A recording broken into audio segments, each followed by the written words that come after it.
Good afternoon, ladies and gentlemen, and welcome to another Listen with Vobes. Very nice to be here on this Thursday afternoon. Thursday, is it the 10th today? I think it is. 10th of December. 14 days to go, or is it 15 till Christmas? Not so long. Anyway, welcome. Nice to see you. We are continuing with chapter, what was it, 12 or 13? I can't remember now, somewhere.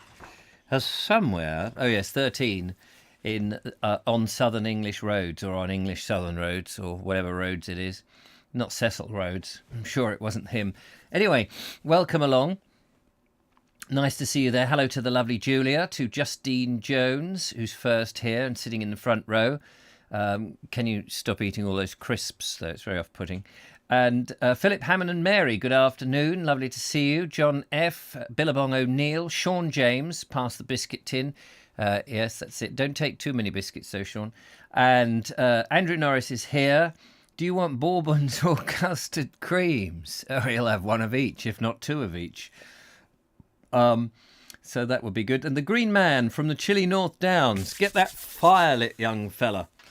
So that's all good. And Andrew Norris is here. What ho, he says. Josh Hastings, good afternoon from chilly South Downs. Get your fire going too. And Audrey Forbes, hello to you. Turbo Stream, nice to see you. Damp Birmingham. Yes, I didn't go out today, I'm afraid to say, ladies and gentlemen, and make you another video on the Sussex border walk. I'm afraid I lit the fire. I sat by the fire.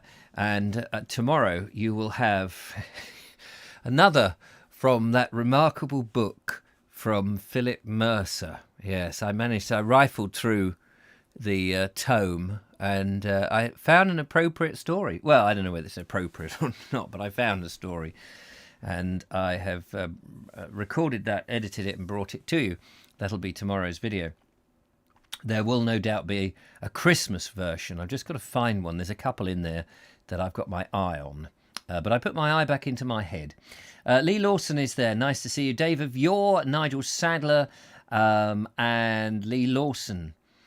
Good to see you all. Plus whoever else is happening to come along by osmosis, I suppose. Now, we left, did we not? Somewhere on Stony Cross, didn't we? We were looking at that. Oh, excuse me. I'm so sorry. I'm just falling asleep here. Was it an eye-opener, says Nigel Sadler. Yay! I must find that badum-tsh sound. Dudley Sawyer, good afternoon. Just making a cuppa. Lovely. How lovely. I'm afraid I'm just on the pink gin. Wait, this isn't even pink. Oh, it's SO Blue. No, it's not even gin, I'm afraid. Very smart tonight, says James Poulton. Do you know, I've got one of Mary's jumpers on here. If we can see it, it's a blue one. And it was just a bit chilly in the back room. Although I've had the fire on in the front room, and I was recording earlier, I thought it was too warm. Sorry, yeah, I would be too warm in my Harris tweed. So I just dived upstairs. What can I shove over just to keep the edge of the cold off? And it's my little white number, don't you know? Right, so anyway, we left him halfway through here, just trying to work out where the hell we were. Oh, yes, our road out of Stony Cross, that's right, I remember now, took us for some miles through a very wild part of the forest. It's in the New Forest, if you remember. The country was hilly too, and that, with the warm day, made progress slow. Though on the high ground we didn't feel the heat oppressive. Still in the valleys it was rather stifling. Our horses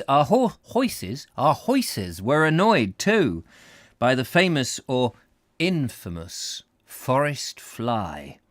What the mosquito is to an Englishman on the Gold Coast is much the same as the forest fly is to the horse.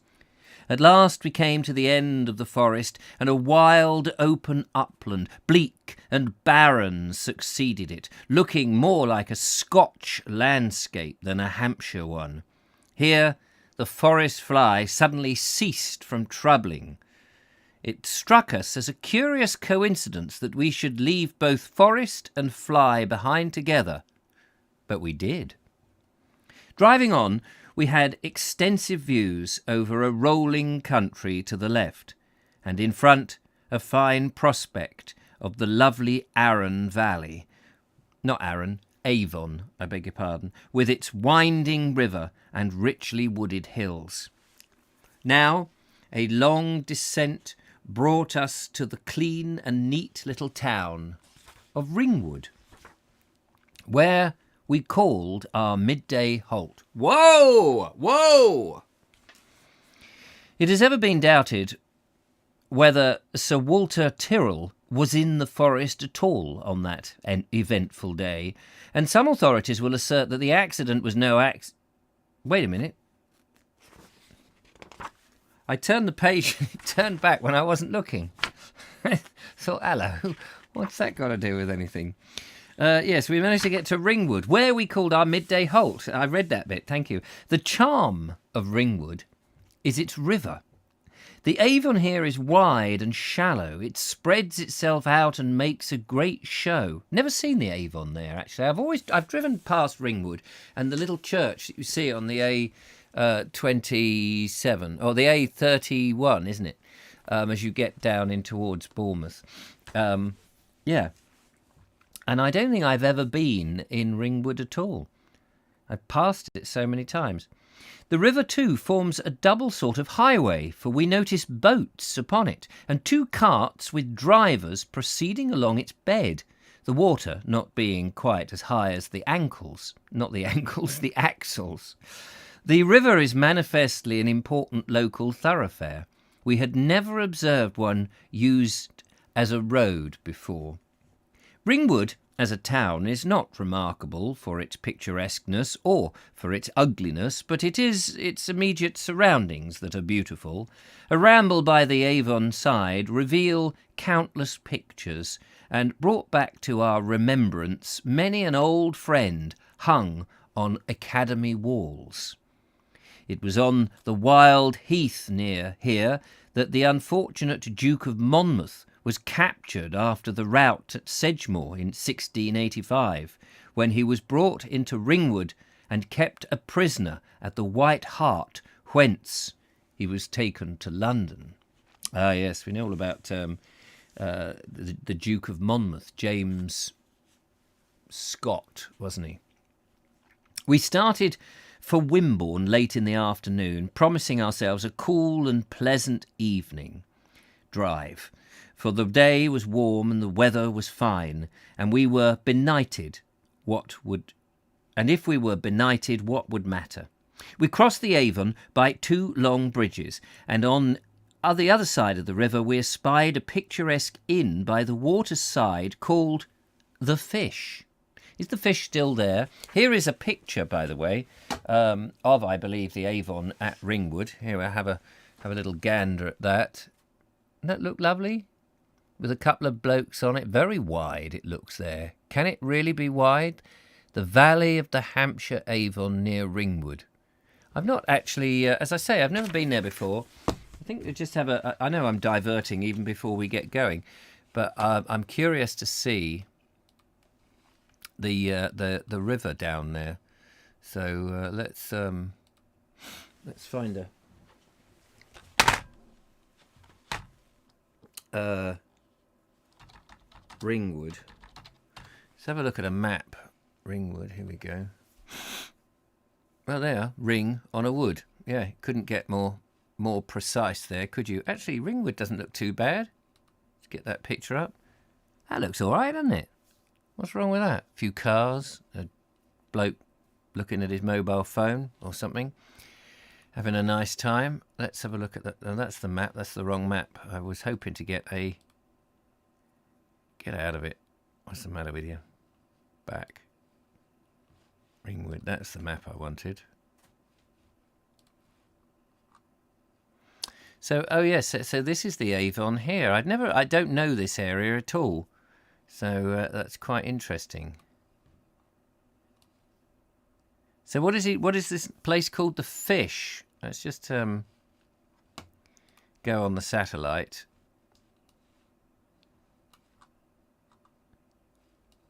So there it is. There's a bridge going over. Is that a bridge or a weir? That's a bridge of some description going over it. Doesn't go through the town as such. Sorry, I know you're all trying to move my map.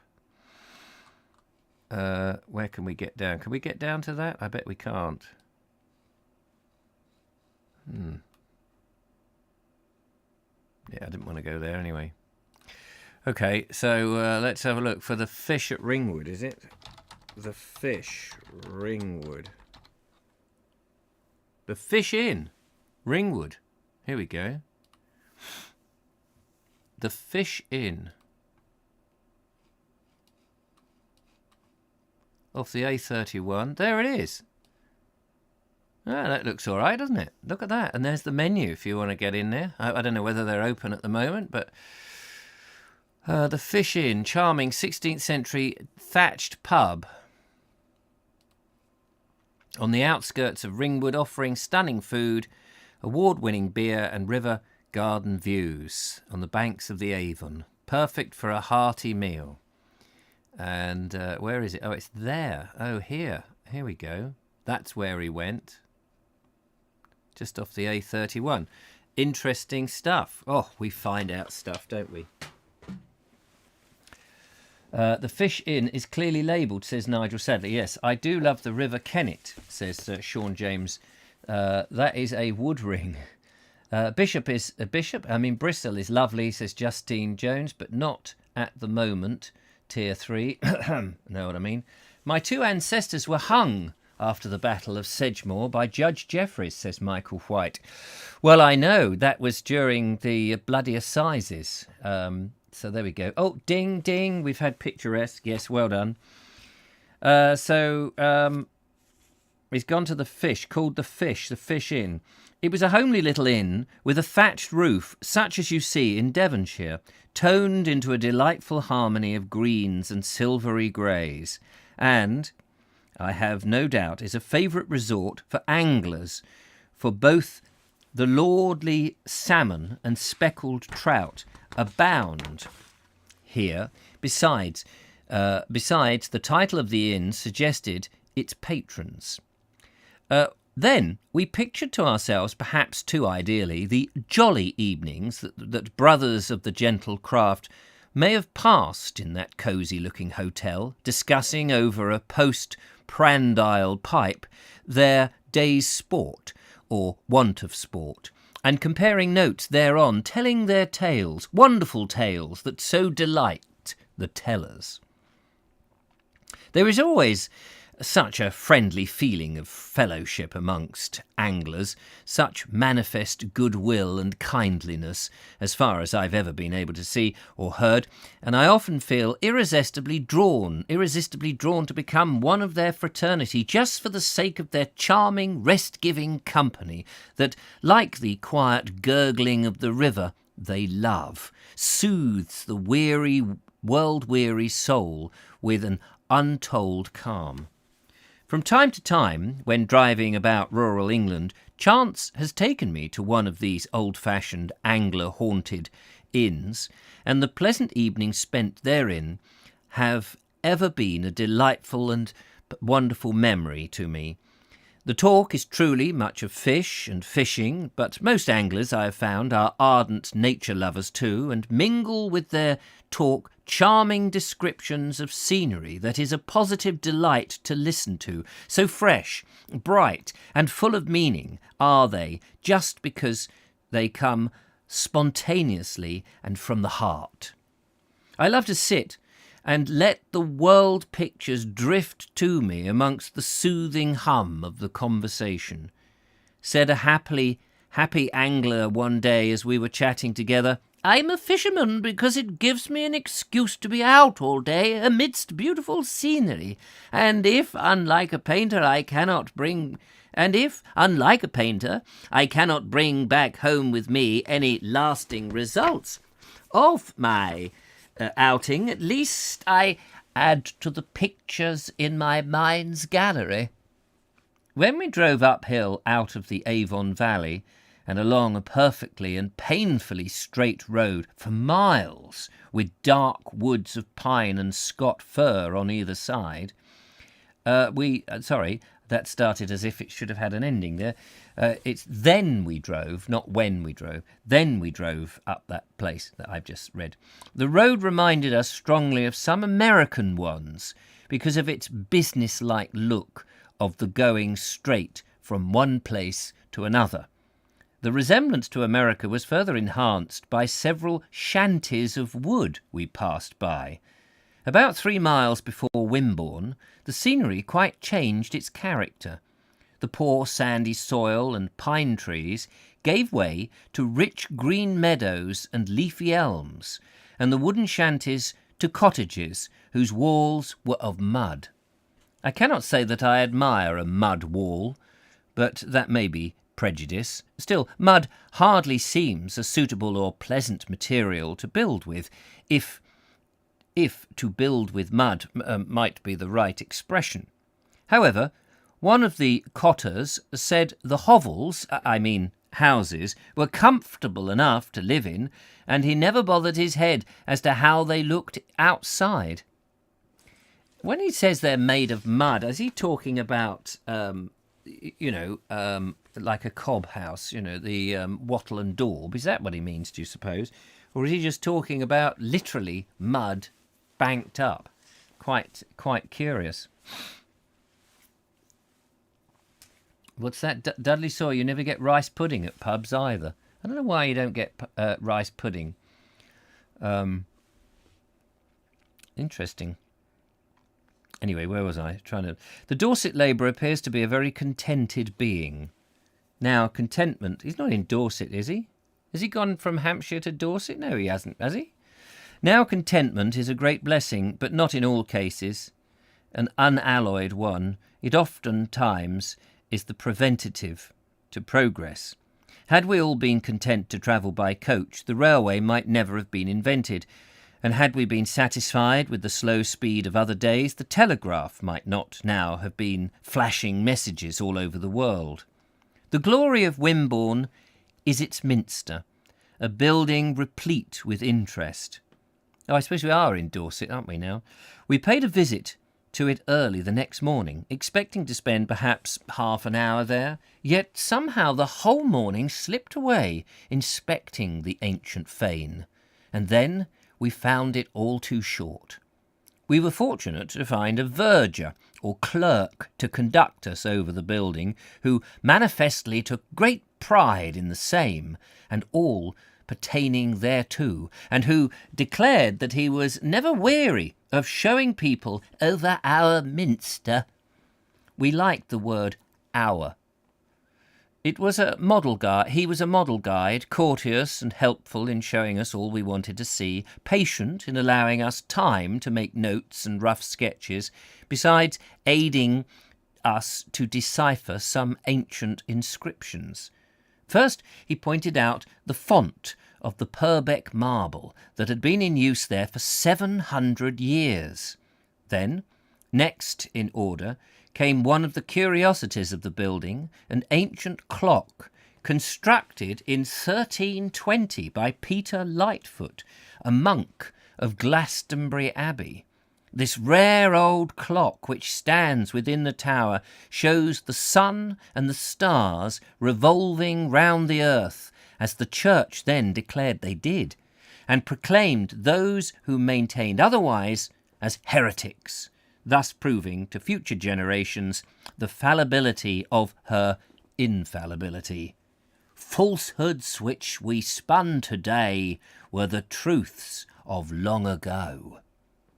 This clock also shows the moon, changing from new to full, all in due season. The sun, as it revolves around the earth in the centre, marks the hours, which, with the quarters, are struck by a military figure on 2 bells. The figure, carved in wood and painted, stands outside the tower, there being no external clock face to the minster, as there never was one in medieval churches. They would appear to pride themselves here on their genuine medievalism. 19th century medievalism is surely an anachronism. The clerk told us that all the ancient customs were religiously kept up, He rang the curfew at 8 every night, the Angelus daily, matins at 6:10 in the summer and 7:10 in the winter, all year through. He walked round the church twice during every service, wand in hand, to wake up sleepers. Did you ever wake up any sleepers when you go round? We inquired. The clerk looked meaningly at us. I never see any, he said, a remark that might be interpreted in two different senses. Sometimes in this world it is convenient not to see. Even the ancient custom is maintained for covering 3 or 4 monastic benches with white linen. Eucharistic cloths. I don't know what that is. Eucharistic cloths. Like, I don't know what a Eucharistic cloth is. These are placed in front of the communion table during the celebration and take place of the rail. A lectern is a good example of ancient brasswork. Engraved upon this are the initials A.W., a coat of arms, and the date 1623 below, the initials and coat of arms being presumably those of the donor.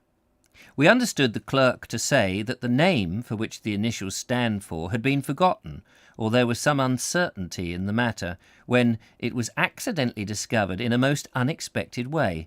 It appeared that one day he was showing a gentleman with 4 friends over the church, and one of the party, upon examining the lectern, suddenly exclaimed, "Why, that's our family crest!" and became quite excited when he further noticed the letters A.W. above, further exclaiming, "Why, those are my initials too. My name's Wyatt."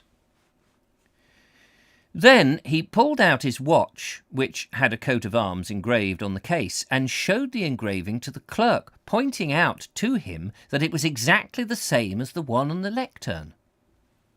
Then we were shown on the south side of the choir the fine altar tomb with effigy of John de Beaufort, Duke of Somerset, erected in the 15th century.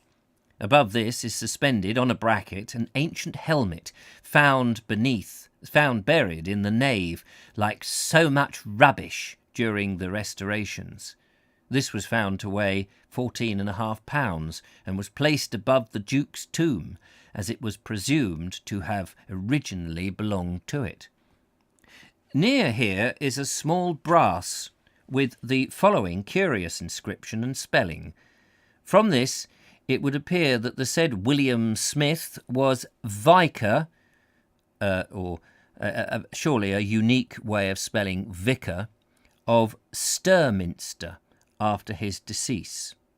Here lieth William Smith, bachelor of the Divine Knight, and sometime schoolmaster and fellow of Eton College, and now vicar of Sturminster, marshal and preacher of Wimborne, who died the 15th of September AD 1587.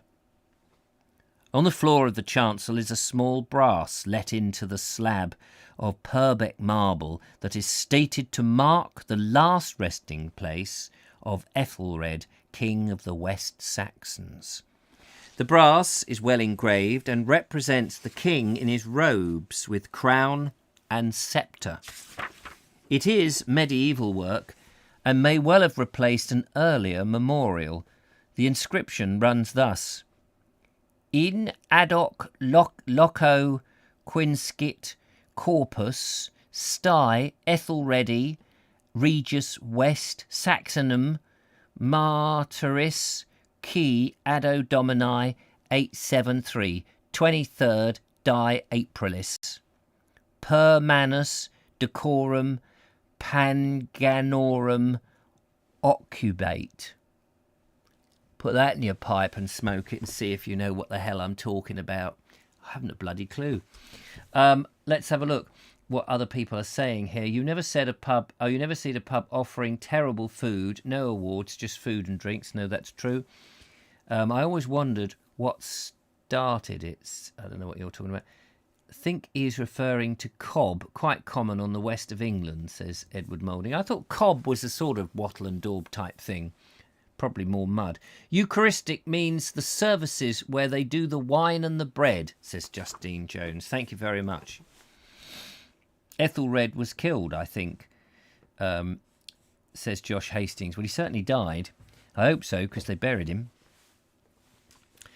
Another tomb in the South Isle is truly a curiosity. This consists of an actual coffin in black marble containing the body of Anthony Ettrish, or Ettrish. This coffin is let into a niche constructed in the wall and stands half above and half below the floor. It is covered with coats of arms, all coloured and gilt, with the name of the enclosed dead and the date of his death upon it, thus forming a complete monument. This Anthony Ettrish was the magistrate who committed the Duke of Monmouth to prison after his capture. According to the clerk, there is a tradition connected with his tomb, which he related to us in this wise. It appears that Anthony Ettrish, who was a man of importance in his day, had a quarrel with the Wimborne people and swore that he would not be buried in their church or churchyard, either over or underground. And I trust that the Wimborne inhabitants of the period were duly impressed and grieved at that resolution. However, in the course of time, he repented, taking his hasty oath, and desired, after all, to be buried in the church. So he obtained permission of the authorities to make a niche in the wall and place his coffin therein, ready to receive his body at death. This peculiar arrangement was come to so that he should be buried neither in the church nor out of it, neither above nor below, according to his oath. So there he lies in his coffin, placed in the thickness of the wall of the church, neither within nor without the sacred building, neither quite above ground or yet below it. The excellent condition of the coffin and the freshness of the heraldic devices, etc., thereon is accounted for by the fact that this said Anthony Ettrish left by his will a certain sum of money to be expended annually in keeping his coffin in good and decorative repair. This sum, we further learnt, is to this day regularly paid by the rector of St. James' Church, Poole, out of his tithes from a farm devised by the said will. I wonder if that's still being paid. I can't imagine that it is. Never drink more than 2 Pangalactic gargle blasters unless you are 30-ton mega elephant with bronchial pneumonia, says Nigel Sadler. That must come from the book rather than the radio play, because the radio series, because I don't remember that in the radio series, and I used to know the radio series pretty much verbatim at one point. So I reckon that came from the book, which incidentally came second, because the book was secondary to the radio series in 1978 when it was first broadcast. And I remember that because, unless that's in one of the latter series, the revised versions of the radio thing, or whatever, which I didn't really enjoy, from The Hitchhiker's Guide to the Galaxy. Anyway, so be that. There is much. How far are we to the ancient end of this chapter? And some excitement. Miles. There is much else of interest in this grand old minster, and many noticeable architectural features, such as the unique form of the east window, the quaint Norman cylindrical staircase that projects from the north transept, the remains of Norman altars, the groined vestry, and St. Mary's Chapel, now the crypt. But space will only permit my calling attention to one other object out of the many that were pointed out to us. This is nothing more or less than an actual relic chest. The clerk is still my authority. Of St. Cuthberga, the oldest article in the building. Indeed, it was old when the present building was new. It is formed out of the solid trunk of a big oak tree, roughly square-hewn, a small portion being hollowed out of the centre to form the receptacle. This was found buried in the ground, presumably by the Norman builders. It is now black with age and as hard as iron. From the church we were conducted up a medieval turret staircase to the ancient Wimborne Library, situated above the groined vestry or sacristy,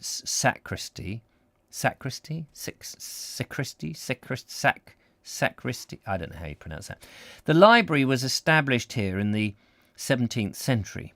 All the books are chained to rods, and many are rare.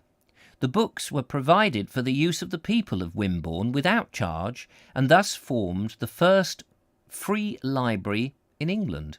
This old chamber, therefore, with its oak-ribbed ceiling and great shelves bearing the ponderous chained tomes, has a historic interest as well as an antiquarian one.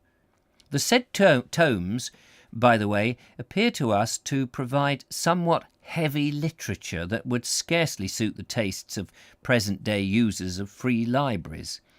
There were 240 volumes in it originally, and every one of these is there now, which speaks well for the honesty of the Wimborne people, albeit the books are bulky and secured by chains so as not to be readily stolen. The books were prized in those early days. Had such a thing been possible, I wonder what a medieval Maudie would have been like. Does anyone know if those books are still in the Wimborne thing? I bet they're all locked up. March 1978. That's correct. Yes, well done. Nigel says never... I read that. Ethelred seems to have lived long and died from some illness. I take back what I said. Well, I'm glad that he's still glad that he is dead, because they have buried him. He hasn't managed to get out from wherever he is. So that's good. Wells Cathedral has a chained library, and you can go on tour to see it. But can you actually go and read the books, or are they behind red ropes, as they often do? Anyone been counting dings? We are at 1 or 2. Are we at 1 or 2?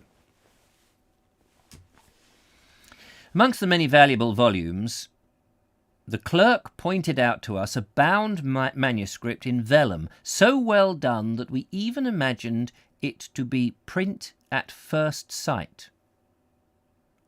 This is dated 1343 and is further noticeable as proving the early employment of Arabic numerals.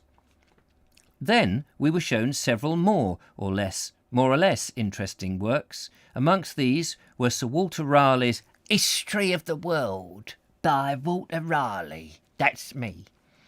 It was pointed out to us that this book had a hole burnt through a number of the pages, and thereby hangs a story.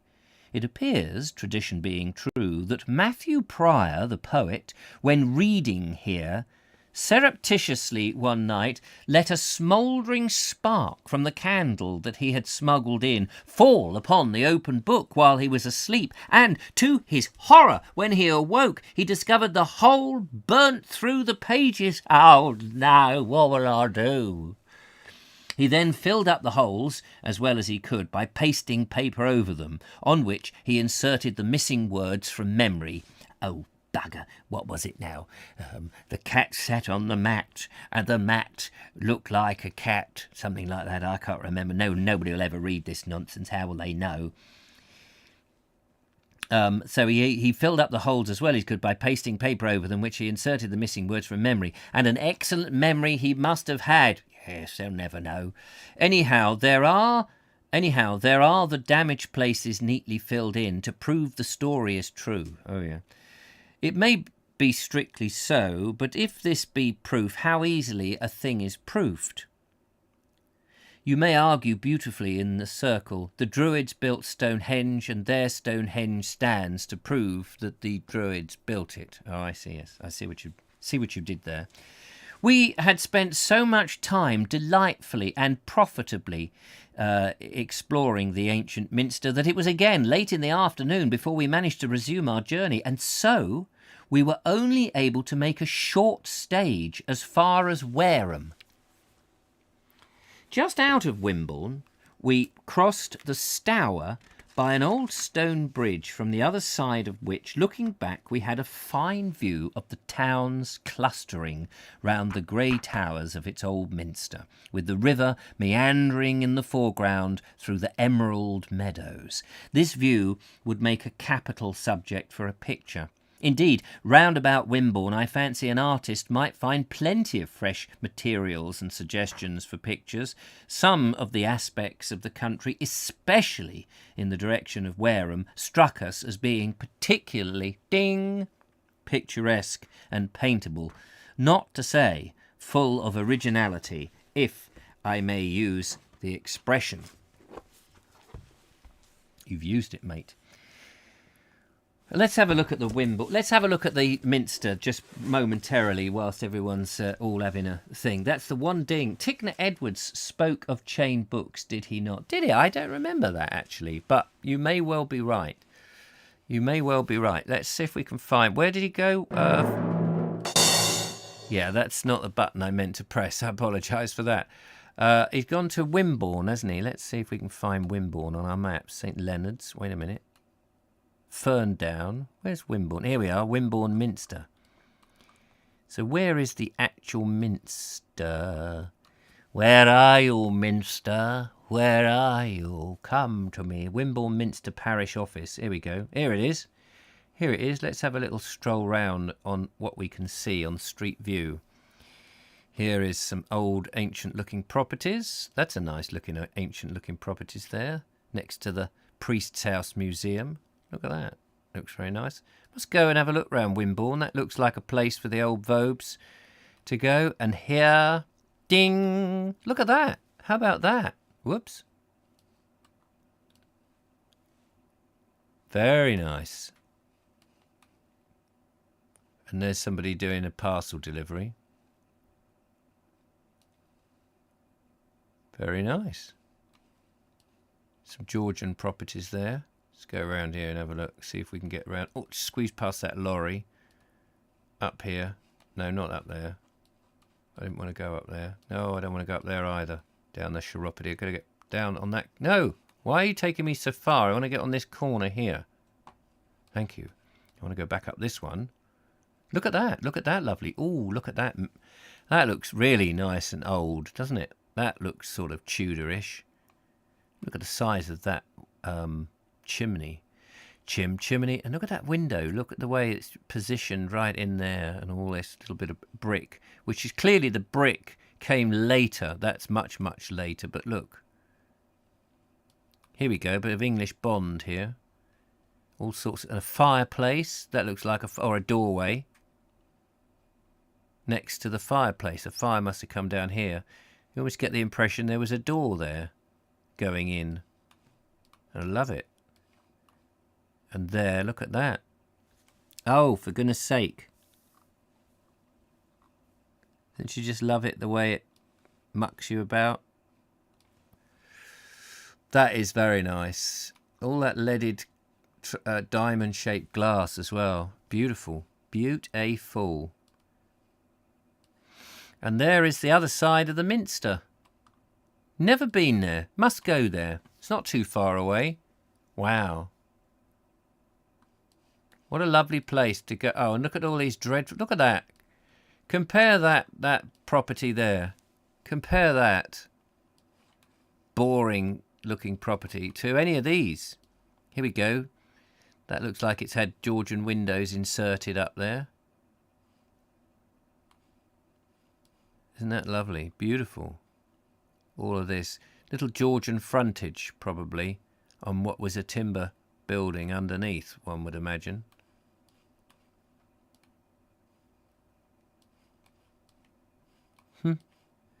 Yeah. And look at these mean... They are so mean with the windows. Look how tiny these windows are. Look at them. Pokey. Nasty.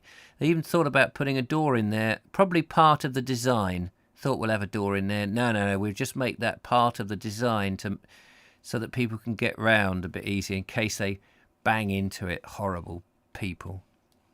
What is it with this country? Why do we ruin our country? We come round here. Nice old looking school by the looks of things. Is that a school? Now look where the original window went. And then this infill. What does that say? 18 something, probably. Nice Georgian cottage. Had been re-roofed. What's that? Probably little stables next door to it, maybe. Maybe a forge or something.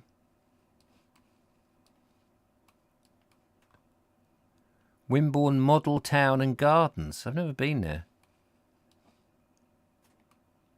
Interesting, isn't it? Interesting. This country of ours is just so beautiful. How we can wreck it. The Minster's Arms. Minster Arms, beg your pardon. Lovely rambling old place with lions on the door. Sorry, I got lost in all of that. It was all a bit lovely. Boston Minster they got. Beautiful, beautiful. One ding I heard. Oh yeah, there we go. What do these fingers mean, Josh? What do they mean? At least it's not the middle finger. Anyway, so there we go. Right, that was very nice. Thank you for that. How are we doing on the time? Still okay?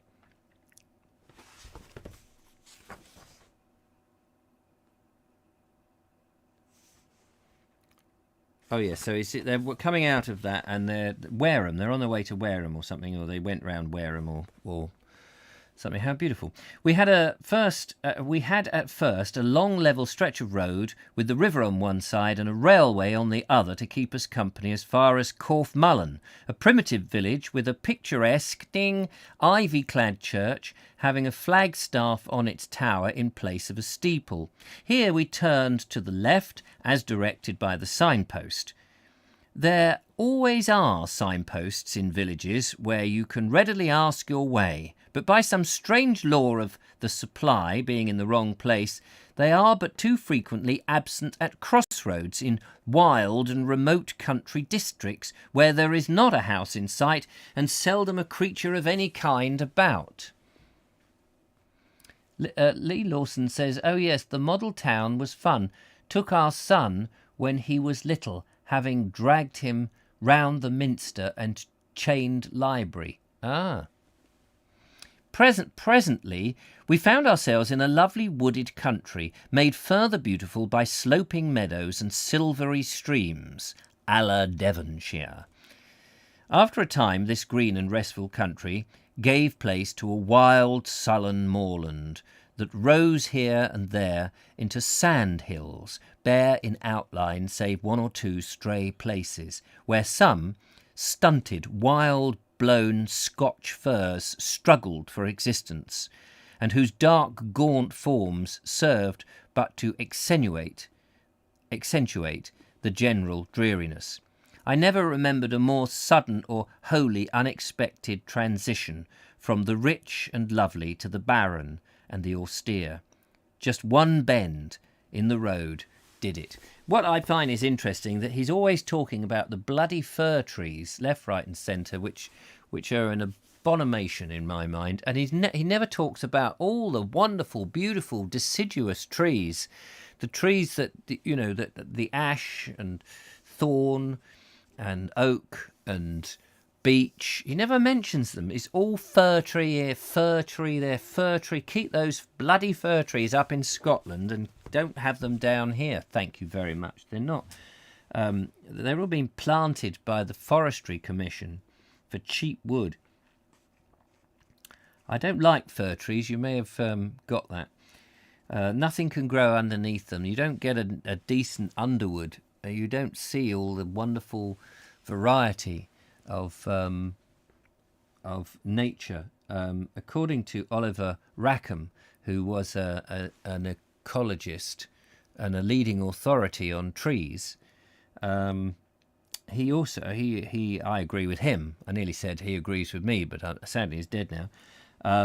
And I can't remember what it is, but there is it's something like a sixth of wildlife and insects and invertebrates or whatever live under a under a wood that's fir trees, and a sixth of the amount that will live under a wood of deciduous trees. So you should plant deciduous trees and not fir trees because you get a greater wealth of wild creatures, according to him. I can't remember exactly what it was, but it was something like a six. It was a very small amount because it's pretty much barren because the light doesn't get in, and also it's the wrong acidity, whatever that is. I can't remember which way it is, whether it's more alkaline or more acid. Anyway, 3 dings so far. Sorry about that. Over the wild waste, rough, stony tracks wound in and out, apparently leading nowhere and looking much like superannuated watercourses. And at times, our road appeared as though it might degenerate into something of the kind. This wild region, we observed, was marked as Litchit Heath on our map. Barren and desolate it was, yet not wholly unbeautiful, for its colouring was exceedingly rich and changeful, not to say extravagant, for staid England, infinitely more so than that of a pure pastoral land, chiefly compounded by sombre greens. The low sand hills were a burning orange in the setting sun, their warm tints being emphasised by the blue-grey shadows of the ravines and the dark, gloomy green of the Scotch firs.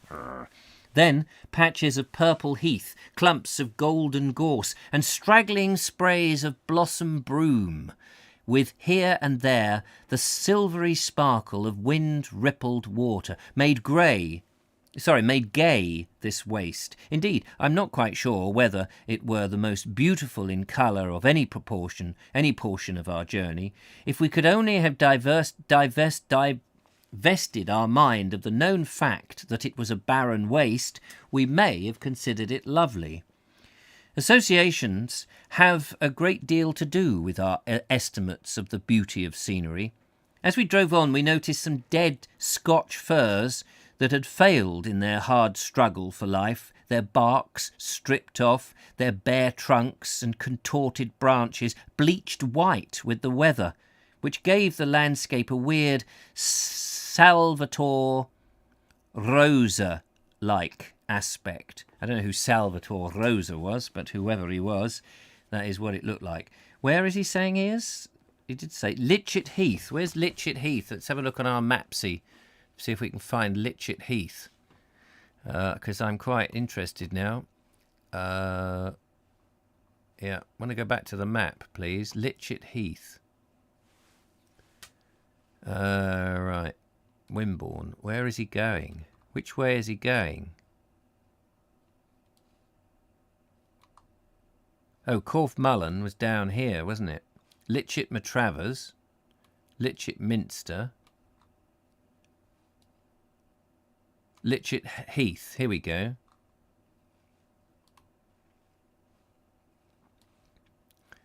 So it's all farming land now. Load of sand here. Let's just truck down on one of these. Oh yes, look, all these bloody trees. Let's assume he's come down. Why won't you take me down to this road, you swine?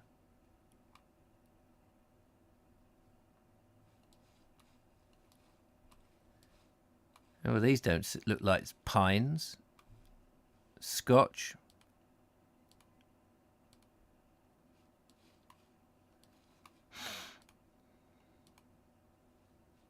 Here we go, there's a bit of a view through here. Come on. Yeah, a bit of a flat view. Hopefully they got rid of, in the last 100 years, perhaps they've got rid of all those bloody pines. Horrible things. Very boring. I think it's an alcohol. I think he's an alcoholic. He likes Scotch, says Michael White. Italian Baroque painter. Thank you, David Vior. That's the, whatever his name, Salvador Dali sounded like. Josh is our ding monitor today. Well done, Josh. We crossed a bleak hill here, from the top of which we had a glorious and extensive prospect, again utterly different in character from what we had seen prior.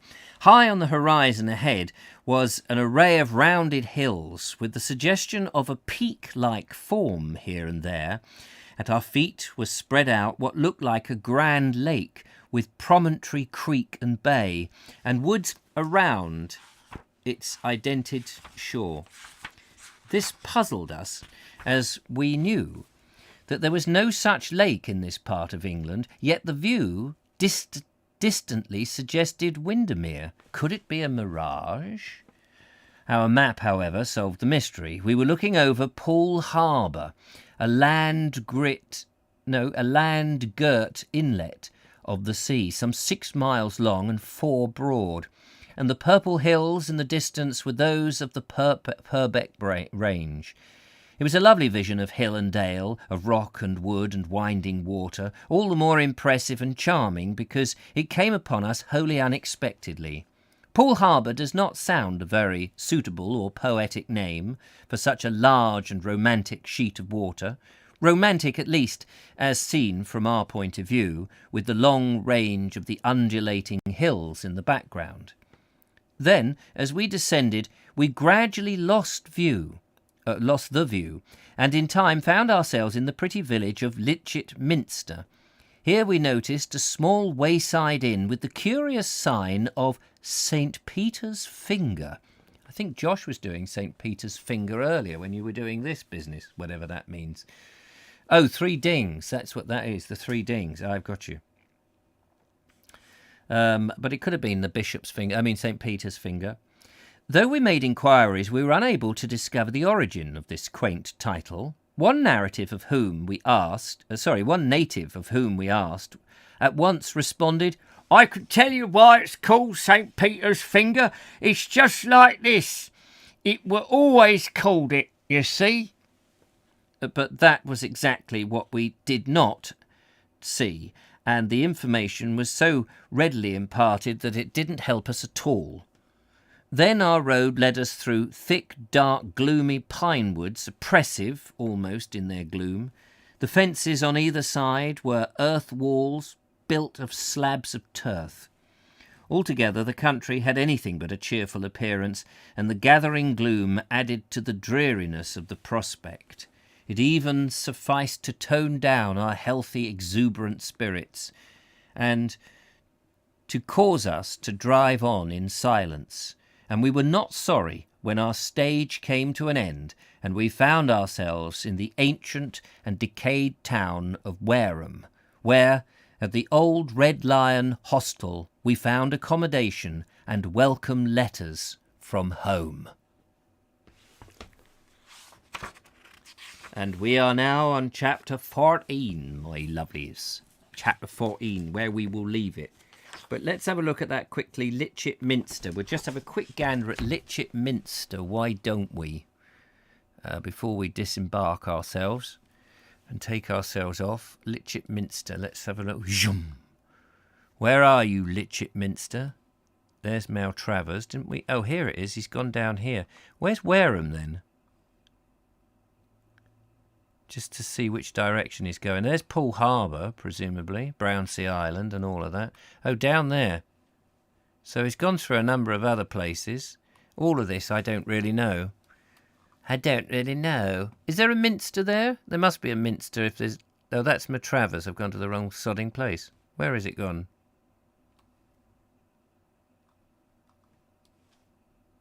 There it is. There it is.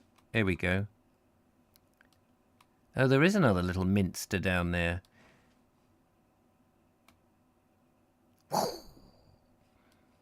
Oh, very nice little place here. And it is St. Peter's Finger. Look at that. Where are you, St. Peter and your finger? There he is.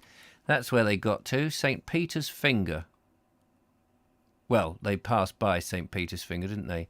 Book a table online now. Make sure you've got your COVID stuff ready. That's very nice. But where's the Minster then? Is there a minster? I thought there was a... Why is it called a minster if there's no minster?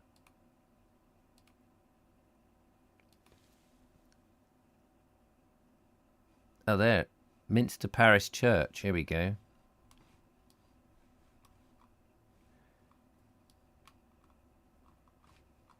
Why won't you scroll any closer, you swines? Oh, we won't see very much, I don't suppose. There it is. Just a little church. I was expecting something a bit more grander, but hey-ho. But very nice. Nice little quiet little place. With your thatched cottages. Look at that. Isn't that nice? Lovely. How lovely is that? Marvellous. There we go. Since Sydney reclaimed so much land from its harbour, Poole Harbour is now the largest in the world, so said. Oh, Sydney in Australia, I assume you're talking about. I think Salvador Rosa painted a weird, dreamlike or nightmarish landscape. Or did he? Poor bugger. Poole Harbour, the largest harbour in Europe and one of the largest in the world. I thought the Forestry Commission were not replanting big pine forests, but replanting native trees. I think you're right. They are doing it now because they realise their mistake. But I'm talking about the turn of the century and before. They had been planting so many of these bloody awful pine trees. I don't think they're putting them back in now. Fir trees are like an invading army. Absolutely. I couldn't agree with you. Pines would be natural on acid heathland, surely. But they weren't natural. They were up in Scotland, and then they came and planted them down here. From what Oliver Rackham says, anyway. Ben Reeve says, my nan's cousin used to own a zoo or wildlife park in Poole Harbour. I think I went there once as a toddler about 35 years ago. Marvellous. Go to Cold Harbour for pines. I don't want to see pines. Or Flexham Park. No, keep me away from the pines. I want to see lovely deciduous trees. Beautiful native ones. Like the horse chestnut, which isn't native. I know it's not native. I just said it for effect. Thanks, Richard.